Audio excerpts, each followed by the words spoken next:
Halo semua, selamat datang kembali di channel BE Gaming. Di video kali ini, gue bakal ngebahas lanjutan dari web novel anime Mushoku Tensei. Tentu saja ini adalah lanjutan dari video sebelumnya guys. Bagi kalian yang belum nonton video sebelumnya, gue saranin untuk nonton terlebih dahulu agar bisa menyesuaikan alur ceritanya nanti. Video ini mengandung banyak sekali spoiler. Bagi kalian yang tidak menyukai spoiler, gue saranin untuk tidak melanjutkan menonton video ini guys. Tapi sebelum kita lanjut ke pembahasan, gue mau ngingetin buat kalian, jangan lupa subscribe dan nyalakan loncengnya agar tidak ketinggalan informasi saat gue mengupload video terbaru.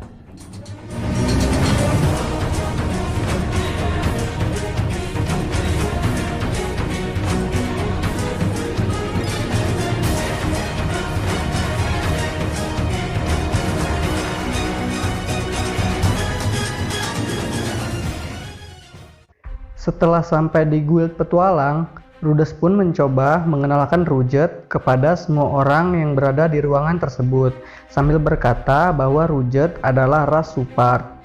Semua orang tertawa mendengar apa yang diucapkan oleh Rudes dan mengejek Rudes. Orang-orang bilang, mana ada ras Supart yang rambutnya berwarna biru. Rudes pun tersenyum, karena alasan Rudes mengenalkan Rujet sebagai ras Supart adalah ingin mengetahui bagaimana reaksi orang-orang saat melihat wajah Rujet, dan sepertinya mereka tidak waspada sama sekali. Rencana penyamaran Rudes pun berhasil dengan sangat sempurna. Lalu Rudes, Eris, dan Rujet mendaftarkan diri di guild petualang dengan nama Dead End. Misi pertama yang mereka ambil adalah mencari kucing. Rujet menggunakan mata ketiganya untuk mencari kucing yang hilang tersebut. Kucing itu berada di dalam gua. Mereka bertiga masuk ke gua, dan tiba-tiba ada 3 orang masuk ke dalam gua. Rudes, Eris, dan Rujet pun menyerang mereka dan menahan mereka. Lalu Rudes mendekati kepada 3 orang tersebut dengan tujuan negosiasi. Tapi tiba-tiba salah satu orang tersebut menendang Rudes hingga terjatuh dan terpental jauh. Saat Rudes melihat orang tersebut, tiba-tiba kepala orang tersebut sudah terpenggal. Rudes kaget karena yang memenggal orang tersebut adalah Rujet. Rudes pun memarahi Rujet. Alasan Rujet memenggal kepala orang tersebut adalah karena orang tersebut adalah orang jahat yang menendang anak kecil. Rudes dan Eris pun bilang bahwa yang dilakukan Rujet sangat keterlaluan. Lalu Rudes kembali mencoba bernegosiasi dengan 2 orang yang masih hidup. Rudes bilang kalau dia ingin bekerja sama dengan 2 orang tersebut. 2 orang tersebut adalah petualang kelas C. Rudes menggunakan kesempatan itu untuk bertukar misi dengan 2 petualang tersebut untuk tujuan agar mendapatkan uang yang lebih banyak. Di hari kedua, saat Rudes berada di luar bangunan guild, 2 orang penculik insiden kemarin mengajak mereka berbicara. Nama 2 orang tersebut adalah Jalil dan Veskel. Rudes nggak ingat dengan mereka berdua, karena hari ini mereka berpakaian yang berbeda dari hari kemarin. Rudes pun mengucapkan terima kasih atas kerja keras dari Jalil dan Veskel. Di sini, Veskel masih merasa takut terhadap Rujet, karena Rujet masih melotot ke arah mereka. Rudes pun mengajak mereka masuk. Setelah mendengar ajakan Rudes, Jalil mengangguk dan menunjukkan ekspresi gelisah. Saat memasuki guild petualang, manusia berwajah kuda tiba-tiba menghampiri Rudes dan kawan-kawan. Manusia kuda bilang, pantas saja Dead End bisa naik level, karena Dead End dibantu oleh kelompok P-Hunter. Manusia berkepala kuda tertawa dan bilang kalau Jalil pengecut, akhirnya punya murid, dan muridnya adalah si Supart palsu, ucap dari manusia berkepala kuda. Manusia berkepala kuda dengan seenaknya menyimpulkan sendiri, sambil menepuk punggung Jalil dengan keras, dan kembali masuk ke dalam guild petualang. Akhirnya, Rudes dan kawan-kawan masuk dalam guild untuk melihat pekerjaan yang tersedia. Setelah mendapatkan persetujuan dari Rujet, Jalil dan Rudes mulai mendiskusikan pekerjaan yang akan mereka ambil. Rudes dan kawan-kawan pun mulai menjalankan misi. Mereka mengumpulkan kulit dari Pek Coyote, cakar dan taring dari Acid Wolf, daging Grand Tortoise, dan batu sihir dari Giant Rock Turtle. Setelah Rudes dan kawan-kawan membunuh dan menguliti P. Coyote, Rujat mengumpulkan tubuh mereka dan membawa semuanya ke suatu tempat. Dia melakukan itu untuk memancing Pecoyote yang lain dengan menggunakan bau darah mereka. Rujat dan Eris tanpa henti terus membunuh Pecoyote, sedangkan Rhodes menguliti mereka yang sudah mati. Tapi setelah menguliti 70 Pecoyote, tangan Rhodes tidak sanggup lagi, dan Rhodes pun bertukar posisi dengan Eris. Setelah menguliti sekitar 30 Pecoyote, Eris mulai mengeluh. Saat Rhodes dan kawan-kawan memindahkan semua kulit Pecoyote, matahari sudah terbenam, dan mereka kembali ke tempat penginapan. 3 hari kemudian, Dead End naik menjadi ranking E. Rhodes ngasih hadiah kepada kelompok Jalil dan menyerahkan 10% dari total pendapatan hari ini kepadanya. Saat ini, keuangan kelompok Dead End sudah menjadi sedikit lebih kaya, dan mereka berencana membeli perlengkapan untuk bertahan diri. Eris belanja dengan sangat cepat. Dia memilih pakaian yang tahan lama dan enak untuk dipakai bergerak. Dia tidak membeli satupun gaun, dan semuanya adalah celana panjang. Rhodes melihat-lihat di sekitar toko dan menemukan gaun dengan warna pink, dan mencoba untuk merekomendasikan itu kepada Eris. Tapi hasilnya adalah Eris secara terang-terangan menunjukkan ekspresi yang sangat jijik. Eris dengan kasar menyerahkan rompi kulit yang mirip seperti pakaian bandit kepada Rhodes. Setelah membeli pakaian, mereka berjalan ke toko armor. Toko armor itu lumayan besar, tapi sangat berbeda bila dibandingkan dengan toko-toko di Asura. Mereka pun masuk ke dalam toko armor. Rhodes membantu Eris untuk memilih armor. Eris menggunakan armor yang ukurannya kira-kira sama dengan ukuran tubuhnya. Tapi Rhodes bilang jangan. Rhodes merekomendasikan carilah ukuran yang agak besar. Sambil mengucapkan itu, Rhodes memilih armor yang ukurannya satu tingkat lebih besar. Eris mengeluh sambil membeli alat-alat perlindungan untuk bagian tubuh yang lainnya. Rhodes mencoba untuk merekomendasikan helm yang kelihatannya dimiliki oleh adik Raja Tirani. Eris terang-terangan tampak muak melihatnya. Setelah mencoba beberapa helm dengan alasan yang banyak, mereka memutuskan untuk membeli ikat kepala yang bernama Hachikin. Sepertinya ada plat besi yang dijahitkan di ikat kepala itu, yang sepertinya memiliki nama Hachikin. Eris memutar tubuhnya dengan cepat, dengan mengenakan armor ringan yang biasa digunakan petualang, bersama dengan pedang yang ia terima dari Robin, ayahnya Roxy. Rhodes bilang, kelihatannya benar-benar cocok denganmu, Eris. Di sini Rhodes berpikir kalau Eris sangat terlihat cocok seperti prajurit veteran. Eris meletakkan kedua tangannya di pinggang, mengamati dirinya sendiri sambil tersenyum. Eris pun menyuruh Rhodes agar membeli jubah, agar terlihat seperti seorang penyihir. Rhodes berpikir sepertinya Eris menginginkan skenario menjadi seorang swordman dan melakukan petualangan dengan seorang penyihir. Akhirnya Rhodes pun membeli jubah yang direkomendasikan oleh Eris. Rhodes juga membeli ikat kepala berwarna lain untuk Rujat. Kalau perlu, ikat kepala itu bisa digunakan untuk menutupi batu sihir yang ada di dahi Rujat. Mereka perlahan berjalan kembali ke penginapan, di bawah sinar terang dari batu sihir cahaya.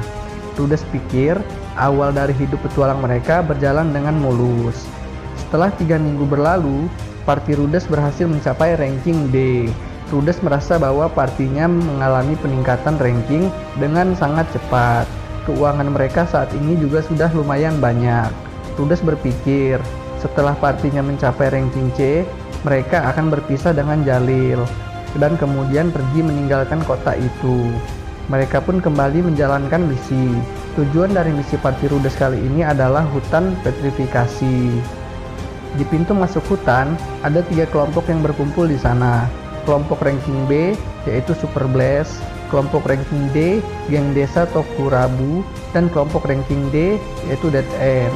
Pemimpin dari masing-masing kelompok bertemu satu sama lain. Pemimpin dari parti Super Blast pun bertanya kepada semua pemimpin kelompok dan sambil mencemooh mereka semua. Blast bilang, di misi ini yang paling cepat menyelesaikan tugas, maka dialah pemenangnya. Blast mengucapkan itu dan Kurt terkejut. Kurt menjerit sambil bertanya, kalau kalian membunuh makhluk sihir itu bagaimana dengan pekerjaan kami? Blaze mengejek dan menertawakan Kurt. Rudes bilang kalau Dead End gak butuh bantuan siapapun dan gak butuh perlindungan siapapun. Dead End akan bekerja secara independen dan Rudes pergi meninggalkan lingkaran yang dibentuk oleh para pemimpin kelompok. Rudes kembali ke tempat di mana Rujat dan Eris menunggu. Rujat sedang mengamati hutan, sedangkan Eris sedang menunggu dengan malas di sampingnya. Eris bertanya dengan menunjukkan ekspresi yang sangat malas. Ekspresi yang ditunjukkan Eris sepertinya dia tidak tahan untuk menunggu lebih lama lagi. Rudes bilang, isi dari pekerjaan yang kita ambil telah dipesan ganda. Itu artinya pekerjaan kita saling tumpang tindih dengan pekerjaan mereka, dan yang tercepatlah yang menang. Eris mengerti, jadi ini soal siapa yang lebih hebat. Eris sedang penuh semangat. Sepertinya dia merasa bosan dengan berburu, yang tidak membuatnya merasa seperti menjadi seorang petualang sungguhan.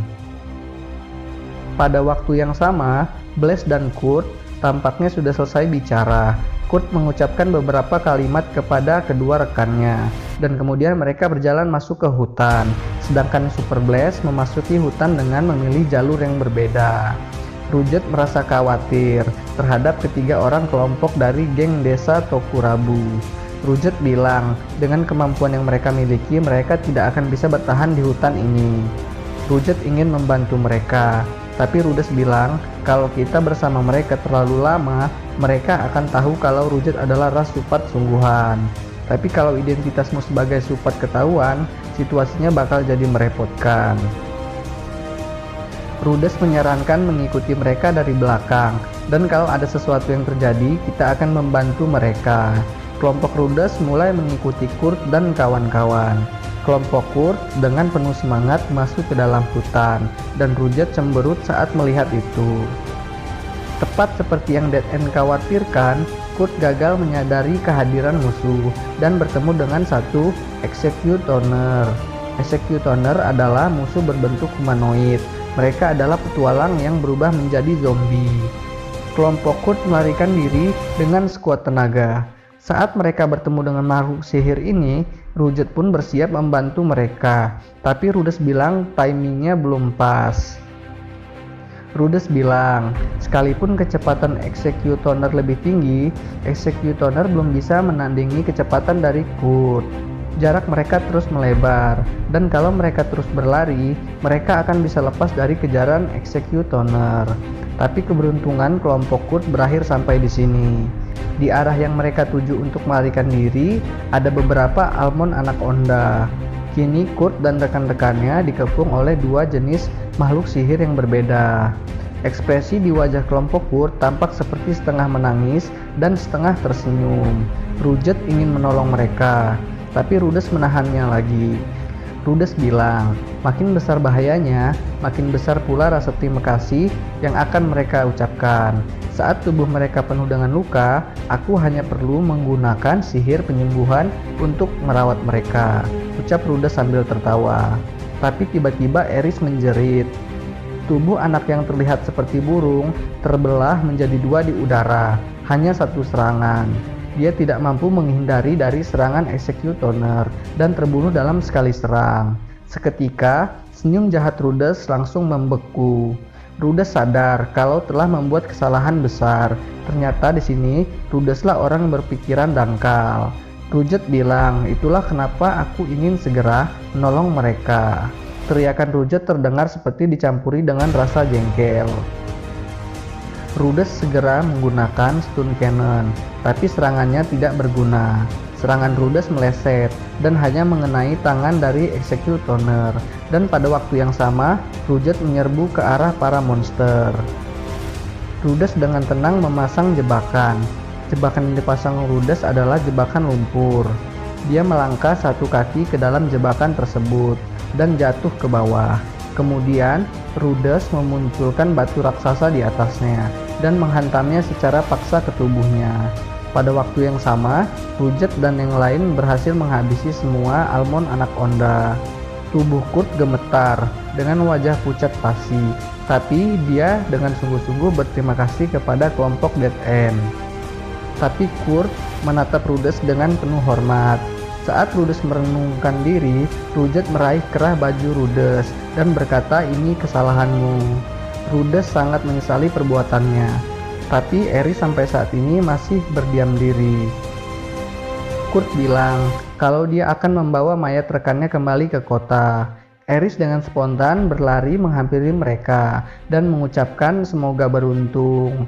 Eris mengucapkan itu kepada mereka. Sekalipun mereka tidak mampu berkomunikasi satu sama lain, tapi sepertinya Kurt mengerti tentang apa yang coba dikatakan oleh Eris.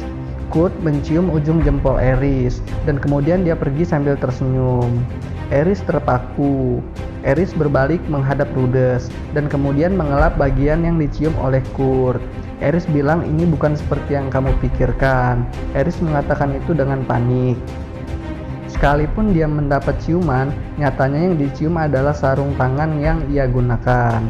Eris melepaskan sarung tangannya, kemudian melemparkannya dengan kesembarangan ke bagian hutan sambil berkata, "Ini sudah tidak dibutuhkan lagi." Eris menghentakkan kakinya ke tanah sambil meneteskan air mata.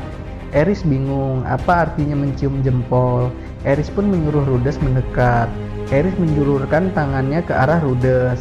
Rudes spontan tidak sengaja langsung menjilatnya.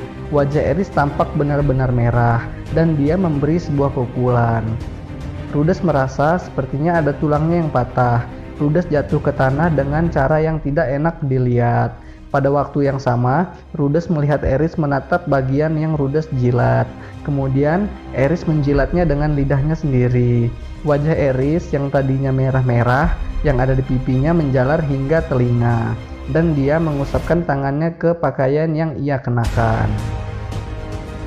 Rudet tiba-tiba bilang kalau kelompok Blaze sedang bertempur. Rudes tidak tahu bagaimana mata ketiga milik Rudet bisa melihat. Sekalipun mata itu ditutupi oleh kerudung, dia masih bisa melihat.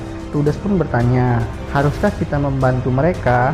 Rudet menjawab tidak perlu, karena mereka semua tewas. Makhluk sihir yang menghabiskan kelompok Blaze memiliki ukuran yang luar biasa besarnya. Rudes tidak mengira kalau hutan ini dihuni oleh Red Fang Cobra yang sangat besar. Red Fang Cobra adalah spesies dengan ranking A. Satu kelompok party ranking B pasti akan dihabisi dalam waktu singkat. Eris dengan percaya diri menghunuskan pedangnya. Eris dan Rudet, mereka berdua bertarung dalam jarak dekat, sedangkan Rudes bertarung dari jauh dengan menggunakan sihir. Rudes terkejut karena Red Fang Cobra memutar tubuhnya dan menghindari peluru yang Rudes tembakkan. Rudes menembakkan peluru batunya lagi, namun lagi-lagi ular tersebut bisa menghindari serangan Rudes dengan mudah. Rudet dengan dahsyat mengincar kepala ular merah, berusaha untuk menusuknya dengan menggunakan tombak. Red Fang Cobra kembali memutar dirinya dan menghindari serangannya. Kemudian, dia memanfaatkan recoilnya untuk menggigit Rudet. Rudet dengan mudah menghalau gigitan ular dengan tombaknya, dan lubang yang besar pun muncul di tanah. Di tempat itu tertancap taring ular tersebut. Pada waktu yang sama, Eris memutar ke belakang. Eris mengayunkan pedang untuk memotong ekornya, tapi sayangnya usahanya tidak berhasil. Itu karena entah itu sisiknya atau dagingnya atau keduanya benar-benar sangat keras. Ular itu mulai mengincar Eris, dan pada waktu yang sama, Eris dan Rudet mengambil posisi. Rudet dan Eris menyerang seperti gelombang.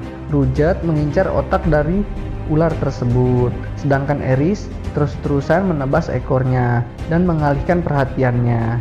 Serangan Rudet tidak berhasil mengenainya, tapi Red Fang Cobra perlahan mulai merasa lelah, dan gerakannya pun perlahan mulai menjadi tumpul. Kemudian, Rudes menggunakan stun cannon dan berhasil mengenai monster tersebut. Kemudian monster tersebut pun kalah. Saat tubuh Red Fang sudah selesai dipotong-potong, matahari sudah terbenam. Mereka pun mencabut taring-taring Red Cobra dan kulitnya digulung seperti karpet. Dan kemudian Rudes berpikir kalau pekerjaan ini akan menjadi pekerjaan terakhir mereka di dalam kota.